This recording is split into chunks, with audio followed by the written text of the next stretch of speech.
The former interim president of Tennessee State University is sharing why he decided to leave the role. Dr. Ronald Johnson sent in his resignation earlier this week after he said the university blindsided him with separation papers.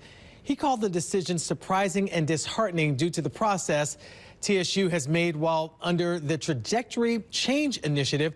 That's a comprehensive strategy aimed at fundamentally transforming TSU over a year. Johnson had to make significant budget cuts that including laying off more than 100 workers due to financial issues. He said, quote, "My leadership focused on stabilizing its finances, restoring trust, and securing a sustainable future for generations to come." He went on to say he remains hopeful that TSU will build on that foundation.